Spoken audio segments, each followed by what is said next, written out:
We are talking today with Mr. Winston Sammut, an investment manager at Sequoia Asset Management.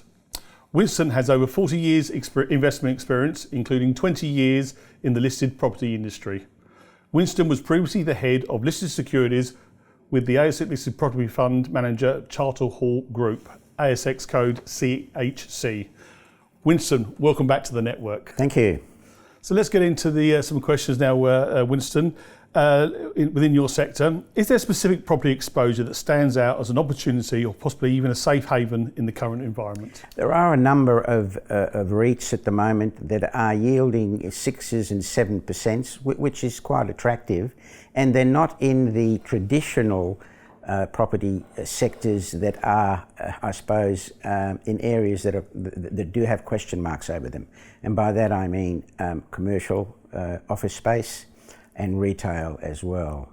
Now these areas are supported by government funding. So I'm talking about childcare, talking about retirement and seniors living, not aged care, but retirement and seniors living, and to some extent rural assets, given that Australia is the food bowl of Asia.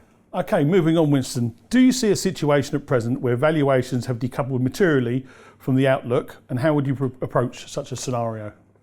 Well, what markets don't like is uncertainty, and there's certainly a lot of uncertainty about valuations. In the property area, we have two different types of valuations that are being looked at, and that is valuations of unlisted investments or direct property funds, and valuations in the listed market where people can trade daily, buy and sell as they wish, whereas in the unlisted there's windows of redemptions and so on. Now, all properties are generally valued fully valued once every 3 years. More recently they're being valued much more frequently. So what an entity does generally is they'll get a proper valuation, a full valuation on a third of the portfolio 1 year, then another third the next year, and then the third on the third year. So that over a 3-year period, all the properties are actually valued. Now, the unlisted market has been fairly slow to adjust their valuations to reflect the fact that interest rates have gone up quite a bit. Whereas in the listed market, a lot of the stocks that are trading at 25 to 35% discounts to their net asset value. So they're very, very big discounts. Now, what is likely going to happen over time?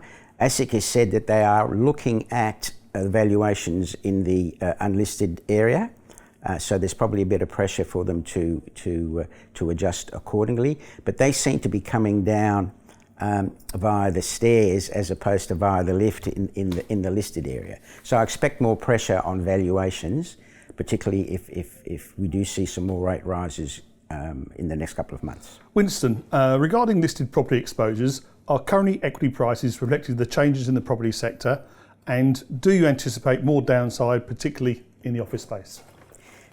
That is a good question. Look, as I mentioned before, in the listed market, it's probably been overdone on the downside. So the valuations are probably about where they should be. The most recent valuations in the listed area that have come out have shown prices or values down by 5 to 10%, in some cases a little bit more, whereas in the unlisted market it's only about 4 or 5%. So we do expect, I said, some pressure.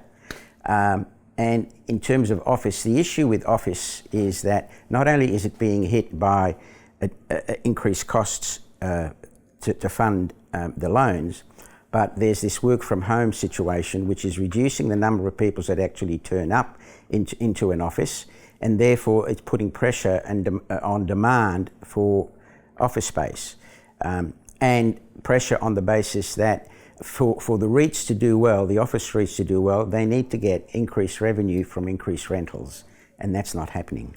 Winston, continuing on that theme, the ongoing debate in real estate revolves around whether the vacant office buildings in many cities will ever be filled again.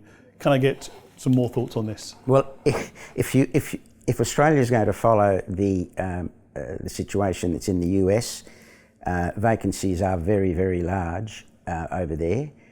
We're probably not quite as bad at this stage. Post-COVID, occupancy, as opposed to vacancies, occupancy was probably around the 20 to 25%. That has increased across the board over time. We're probably around the 50 to 60%, maybe in some cases 70%. But we're not back at the 100%, and we're unlikely to be back at the 100%.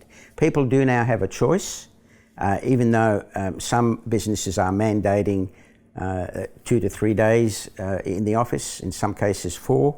I know the CBA came out with an edict beginning of the year that staff should be in 3 days a week. That's not being met by the staff, and there's a lot of opposition to that. So there are issues in terms of occupancy as opposed to vacancy levels, because in terms of vacancies, a lot of the properties are actually leased and people are paying rent. Businesses are paying rent, but they're just not filling them with people. And that's going to be an issue going forward when they go to renegotiate their lease requirements, their space requirements, and how much they're going to pay for that. Winston, the impact on the office property is evident, but to what extent has the recent inflationary interest rate environment affected the broader property sector? Well, it has affected the broader property sector simply because increased debt costs, borrowing costs, do put pressure on the bottom line. And unless you can grow rents at the same pace, you've got a problem, because your outlays are more than they were, and you can't compensate for that. And that is happening across the board in terms of all the property stocks, because generally they gear their exposures by around 30%, which is the acceptable level. We're not back to the GFC days where gearing was 40 to 50%, but 30% is an acceptable level. But even so, when you see rates going from 0.1 to 4.1 in a short period of time, it does impact on your borrowing costs. Okay, let's wrap things up for our investors. How about give us a few ideas about the stocks you currently favour, those you're closely watching, and just as importantly, the ones you're avoiding? Well, let's attack the avoiding ones. At this stage, we're avoiding overexposure to office, commercial office space. To some extent, we are looking at reducing exposure to the retail sector. But retail, there are different pockets of retail. Discretionary spending has been under pressure and will likely continue to be under pressure given cost of living issues. So people will be spending more in things that they don't actually need, as opposed to non-discretionary, which is food, for example. So in terms of retail, our exposure is on those areas where people have to buy goods, and that's supermarkets, petrol stations. You've got to fill the car up if you want to travel, and away from non-discretionary spending. Also, I mentioned the issue with childcare, which is government supported. So not from the point of view of being invested in the childcare operators, but rather the owners of the bricks and mortars. So stocks like Arena, Charter Hall Social Infrastructure, that own the properties with long leases. They're triple net leases. By that it means that all the outgoings are a function of the tenant, not the landlord. So it's a better sort of investment.